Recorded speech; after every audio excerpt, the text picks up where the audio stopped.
ਸਤਿ ਸ਼੍ਰੀ ਅਕਾਲ ਆਦਾਬ। ਸਤਲੁਜ ਕਲੱਬ ਦੇ ਵੱਖ-ਵੱਖ ਕੈਂਡੀਡੇਟਾਂ ਦੇ ਵੱਲੋਂ ਦਿੱਤੇ ਜਾ ਰਹੇ ਅਪਡੇਟ ਨੂੰ ਲੈ ਕੇ ਇੱਕ ਹੋਰ ਨਵਾਂ ਅਪਡੇਟ ਆ ਰਿਹਾ। ਇਸ ਵਾਰੀ ਸਤਲੁਜ ਕਲੱਬ ਦੇ ਫਾਈਨਾਂਸ ਸੈਕਟਰੀ ਜਿਹੜੇ ਪੋਸਟ ਲਈ ਇਲੈਕਸ਼ਨ ਲੜਨ ਦੀ ਅੱਗੇ ਆਏ ਨੇ, ਧਰੁਵ ਅਗਰਵਾਲ। ਸੋ ਯੁਵਾ ਧਰੁਵ ਅਗਰਵਾਲ ਜਿਹੜੇ ਹੈਗੇ ਆ, ਉਹ ਆਪਣੇ ਵੱਲੋਂ ਕੀ ਵਿਜ਼ਨ ਲੈ ਕੇ ਆਏ ਆ ਔਰ ਸਤਲੁਜ ਕਲੱਬ ਦੇ ਇਲੈਕਸ਼ਨਾਂ ਨੂੰ ਇਹਨਾਂ ਨੇ ਇਹਦੇ ਵਿੱਚ ਕਿਉਂ ਚੁਣਿਆ ਇਲੈਕਸ਼ਨ ਲੜਨ ਲਈ, ਜਦਕਿ ਉੱਦਾਂ ਇਹ ਸਮਾਜ ਸੇਵੀ ਵੀ ਹੈ, ਰਾਜਨੇਤਾ ਵੀ ਹੈ। ਸੋ ਜਾਣਦੇ हैं और एक चंगे कारोबारी भी है। सो जानते हैं कि किस विजन नाल उतरे है इलेक्शन लड़न ਲਈ सतलुज क्लब ਦਾ इलेक्शन। सर नमस्कार जी। नमस्कार संदीप जी। सर अब ਕੀ मैं कहना चाहूँगे?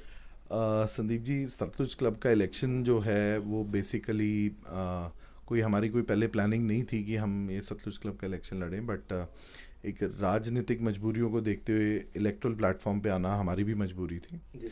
प्लस उसके अलावा एक इंस्टीट्यूशन जिसके साथ मैं पिछले 10 साल से जुड़ा हूँ और जो उसकी दुर्गति वहाँ पर हो रही है, जी। चाहे वो इंफ्रास्ट्रक्चर डेवलपमेंट को लेके है या आई डोंट थिंक कि पिछले 10 साल के अंदर जो वहाँ पे काम हुआ है सभी मेंबर्स उसको आज मॉडर्न हाते के नाम पे बुलाना शुरू हो गए हैं जी। क्लब को। वहाँ पे जहाँ पे का जो एक स्टेटस था, प्रीमियमनेस थी, वो खत्म हो गई है। बिल्कुल। और मैं ये समझता हूँ उसका एक बहुत बड़ा कारण ये है कि यूथ यंगस्टर्स, आज हम किसी भी एक अच्छे रेस्टोरेंट में जाते हैं, वहाँ पे करीबन 1000, 1500, 2000 रुपये पर हेड तक का भी हम लोग बिल देते हैं, लेकिन क्लब के अंदर जो जिसका खाना वगैरह इतना चीप है, ड्रिंक्स इतनी चीप है, बाकी सर्विसेज इतनी चीप है, लेकिन फिर भी वहाँ मेंबर्स नहीं आते। उसका कारण है क्योंकि वहाँ पे एक एम्बियंस क्रिएट नहीं रह गया। एक वो निश जो क्लब की थी आज से पहले, जो एक मेंबर्स, क्योंकि मुझे याद है 15-20 साल पहले जब हम छोटे थे, जब मैं खुद मेंबर भी नहीं था, तो उस समय हमारे कोई क्रेज़ हुआ करता था कि हम वहाँ सतलुज क्लब में जाएंगे, कि सारा शहर की एक अच्छी क्रीम वहाँ बैठा करती थी। मैं ये नहीं कह रहा कि क्रीम आज कहीं और है, मतलब या कोई और आता है, बट वहाँ वो क्रीम आनी बहुत कम हो गई है, मेरा मतलब ये है। तो आज आप कहते हो कि जो फैमिली एटमॉस्फेयर या जो एक प्रीमियम एटमॉस्फेयर वहाँ पे था, वो आज कहीं ना कहीं ख़त्म हो गया। बिल्कुल। आप भी जानते हैं कि क्लब आज आई थिंक सिर्फ 1 या 2 डिपार्टमेंट्स हैं जिसके अंदर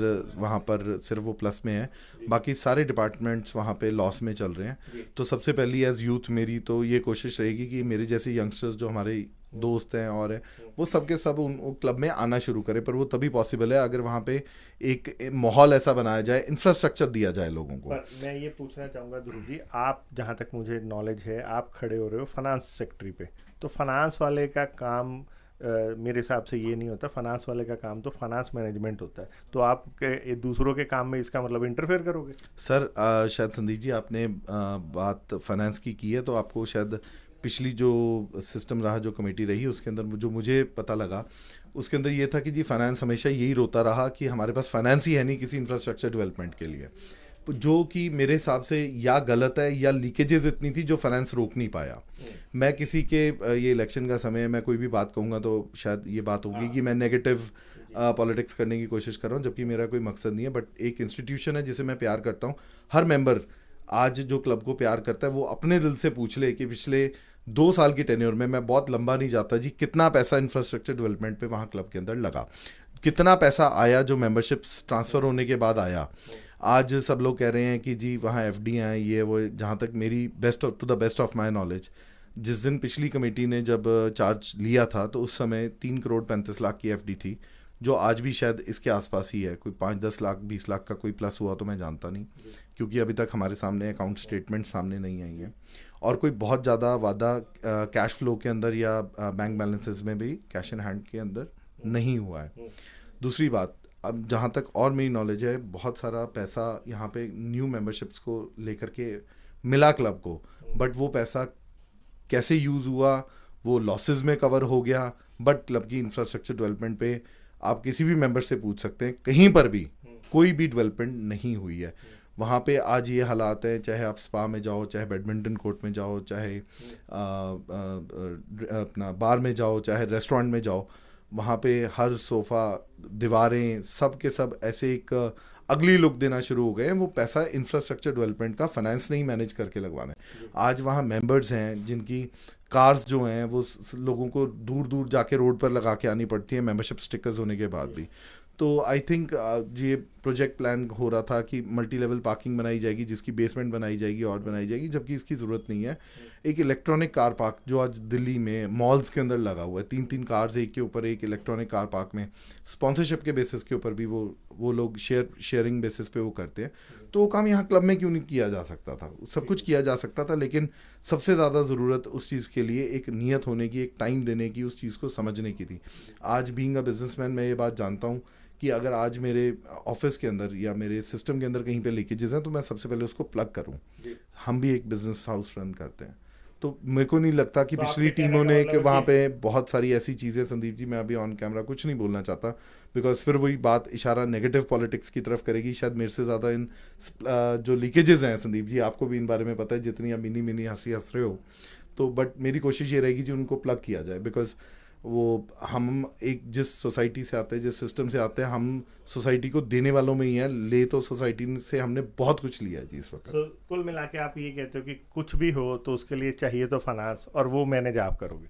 मैं 100% अपने मेंबर्स को यकीन दिलाता हूँ, न्यू मेंबरशिप्स भी लाऊंगा, और उसके साथ में जो फंड जनरेट होगा विदाउट एफडीआं छेड़े, मैं उनको उसको इंफ्रास्ट्रक्चर डेवलपमेंट पे 100% वो लगेगा, और वो आपको एक चेंज आने वाले दिनों के अंदर, अगर परमात्मा ने मुझे मौका दिया तो वो आपको करके दिखाएंगे। क्योंकि वो काम हमने क्लब के लिए तो जो करना है ही है, वो अपने लिए अपनी एक क्रेडिबिलिटी प्रूव करने के लिए भी हमारे को करना ज़रूरी है। सर मैं ये पूछना चाहूँगा, एक आखिरी क्वेश्चन है कि क्लब का काम होता है कल्चरल, लोगों को खुशी देना, लोगों के साथ कल्चर से जोड़ना और डिफरेंट कल्चरल जो प्रोग्राम्स कराना। और क्लब बल्कि मतलब मेरे को ये बड़ी अलग सी फीलिंग आई कि पिछले कुछ समय से एक भेड़ चाल चल रही है कि जो क्लब के सेक्रेटरीज है डिफरेंट, चाहे वो कल्चरल है चाहे जनरल सेक्रेटरी है, वो फंड मतलब एफडी दिखाने, क्लब पैसा इकट्ठा करके, उसको मेंबरों का पैसा इकट्ठा करके उसको मेंबरों पे खर्चना होता है। मेरे को जहाँ तक नॉलेज है, ऐसा नहीं है कि हम एफडी करवा के उसके ब्याज रोटेट करना।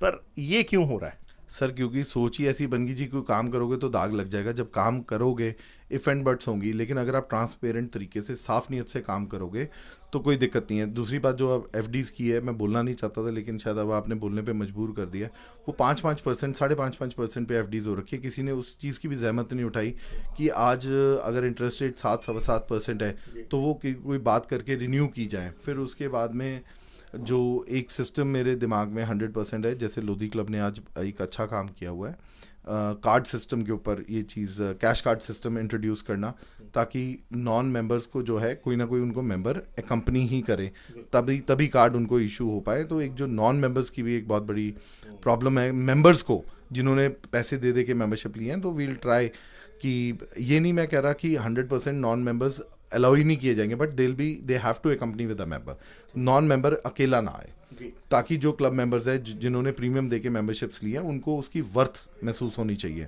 कोई भी एक किसी ने 5 लाख में ली होगी, किसी ने 7 लाख में ली होगी, तो they should feel honoured that yes we are the members of this elite club. Sir मैं ये पूछना चाहता हूँ, सिर्फ एक चीज़ महंगी खरीदने से प्रीमियमनेस रहती है क्लब की? अगर मेरे को याद है, क्लब का मतलब है कि लोगों के में अप्रोच होना, एक कल्चरल, एक फैमिली एटमॉस्फेयर डेवलप होना। आपने उसका स्टेटस ही, उसकी मेंबरशिप ही पिछले कुछ समय से हमने देखा 5 लाख 7 लाख 8 लाख बना के उसको ऐसे करा दिया कि उसको आम आदमी से दूर पहुंचा दिया और उसको एक सिलेक्टेड कैटेगरी में ही रख दिया। हालात आज शहर बढ़ चुका है, लोग बढ़ चुके हैं, बहुत सारे लोग वेल टू डू हो चुके हैं, लेकिन उनको ये लगता है कि 7 लाख रुपए हम खर्च के करने क्या जाएं। वही एटमॉस्फेयर तो बाहर के रेस्टोरेंट्स में 1 डे की पेमेंट पे अवेलेबल है, उससे बेटर अवेलेबल है, फिर हम 5 से 7 लाख क्यों खर्चें? इसकी मेंबरशिप आपको नहीं लगता कि कम होनी चाहिए? ये क्लब है, ये कोई अलग चीज़ नहीं है कि हम कोई प्रॉपर्टी नहीं खरीद रहे हैं।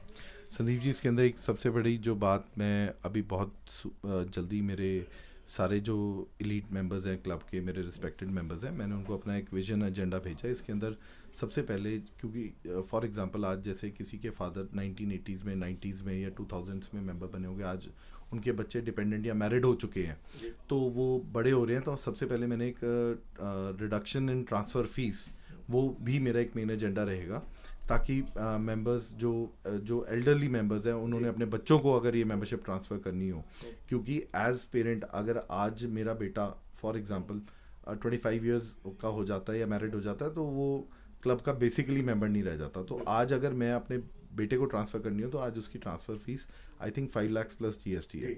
तो हम ये चाहते हैं कि वो एक उसकी फ़ीस रिड्यूस करेंगे ताकि वो मेंबरशिप जो है आज यूथ के पास आनी शुरू हो जाए, between 25 to 45 years of age की कैटेगरी में आ जाए। ट्रांसफर फी होनी चाहिए 5-5 लाख रुपए ट्रांसफर फीस सर? प्रॉपर्टी है कि बढ़ रही है? ये तो एक हम क्लब होता है कि आपस में कंट्रीब्यूट करके चलाया जाए। 5 लाख फीस कहाँ तक जायज़ है? सर संदीप जी, आप ये समझने की कोशिश करो कि अगर आज ये वाली ट्रांसफ़र फीस हम पहली बात ये 5 लाख वाली फ़ीस को ही मैं घटाने की बात कर रहा हूँ, which should be reasonably placed at about 2.5 lakh rupees, ताकि क्लब भी आज संदीप जी एक इंफ्रास्ट्रक्चर है, उसको डेवलप करने के लिए पैसा चाहिए, उसकी मेंटेनेंस के लिए पैसा चाहिए। तो वो पैसा अदरवाइज कैसे जनरेट होगा आप बताएं? आज जो मेंबर्स 3000 बन चुके हैं, इसके कॉन्स्टिट्यूशन के अंदर 3000 से ऊपर अपन मेंबर्स नहीं बना सकते। तो वो एक्सटेंशन पहले 50 की मिली, फिर 50 की मिली, आई थिंक अब 3300 मेंबर्स की क्लब के पास में अप्रूवल थी। एक इंफ्रास्ट्रक्चर किसी भी एक हद तक मेंबरशिप्स को या उन मेंबर्स को अकोमोडेट कर सकता है, तो उसके अंदर मेंबर्स नहीं और बढ़ाए जा सकते, उसी के अंदर ट्रांसफर्स की जा सकती हैं और वो पैसा किया जाता है, अलग अलग इवेंट्स किए जाते हैं, उसमें स्पॉन्सरशिप्स ली जाती हैं, इवेंट्स का खर्चा आप बाहर से निकाल लेते हो, वहाँ से पैसा जनरेट किया जा सकता है। मतलब 2.5 लाख भी, मतलब बेसिकली जिस चीज़ को चलाना होता है ना, वो कहते हैं ना कस्टमर वहाँ पे आना चाहिए, फुटफॉल होना चाहिए। आप ये कर सकते हो जो क्लब की प्रीमियमनेस ऐसी बढ़ाओ कि वन टाइम यूज़र आए, नॉन मेंबर्स भी उनके मूड में हो कि हम वहाँ पे जाएं। आज तो मेंबर्स ही नहीं जाना चाहते, नॉन मेंबर्स तो क्या जाएंगे? तो संदीप जी, उसी को वो एम्बियंस बनाने के लिए तो पैसा चाहिए, वही तो इंफ्रास्ट्रक्चर डेवलपमेंट का काम है। और उस इंफ्रास्ट्रक्चर को डेवलप करने के लिए हमारे को फंड्स की ज़रूरत है। अगर आज 3-3.25 करोड़ रुपए की FD पड़ी हुई है क्लब के पास, वो एक कंटिजेंसी फंड जिसको हम अपने बिजनेस में बोलते हैं, वो रिजर्व रखना किसी भी पॉइंट पे एक ज़रूरी है, जिसको मैं भी ये मानता हूँ कि शायद 3.5 करोड़ है या 3 करोड़ 35 लाख जो भी है, वो उसके अंदर से कुछ फंड यूज़ किया जाएगा या नहीं, बट हमारे पास और बहुत सारे सोर्सेज हैं जिसके अंदर फंड न्यू फंड जनरेशन बहुत इजी प्रोसेस है अगर उसके ऊपर ध्यान दिया जाए। तो मेरी संदीप जी अपने सारे के सारे मेंबर्स को आपके थ्रू ये मैसेज भी है, बिकॉज एकदम शॉर्ट टर्म के अंदर हमारे को एकदम इलेक्शन अनाउंस हुआ है, because we were not expecting these elections to happen before January, but since अब हुए हैं तो हम कंटेस्ट कर रहे हैं, वील डू इट। तो एक बहुत शॉर्ट मैसेज मैं आपके थ्रू ये देना चाहता हूँ, जो मेरे 5 मेन एजेंडाज क्लब के अंदर रहेंगे। वन इज़ जो मैं मेंबरशिप फीस के अंदर रिडक्शन है। Second, all weather swimming pool which will be you can say USP of the club, we'll try to build that. Second, third, जो हमारा बैडमिंटन कोर्ट है, बिकॉज वहाँ पे बहुत अच्छे अच्छे players, national level players, international level players इस court ने इंडिया को भी दिए हैं और क्लब का नाम भी उन्होंने बहुत एक हाई उस पर लेकर गए हैं प्लेटफॉर्म पे। तो मेरी कोशिश ये रहेगी कि जो कोर्ट्स हैं उनको भी इंटरनेशनल लेवल पे दोबारा अपग्रेड किया जाए। थर्ड, जो हमारे रेस्टोरेंट्स और बार्स हैं उनकी अपग्रेडेशन पिछले बहुत सालों से नहीं हुई है, तो they need to be renovated on immediate basis, so that एक हमारा यंग यूथ क्राउड जो अच्छे अच्छे रेस्टोरेंट्स में आ जाता है, 3 स्टार 4 स्टार 5 स्टार रेस्टोरेंट्स में जाता है, so they should come back to the club, so that club की अर्निंग्स उसमें बढ़े। चौथी बात, जो एक मैंने आपको कार्ड सिस्टम बताया, cash card system, so that एक non member without member accompany ना कर पाए, वो हमारे को एक सिस्टम लाने की ज़रूरत रहेगी।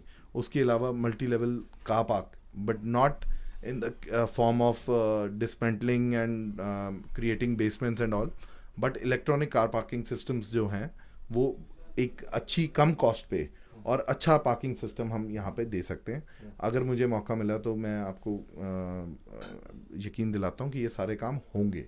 ठीक है, थैंक यू सो मच।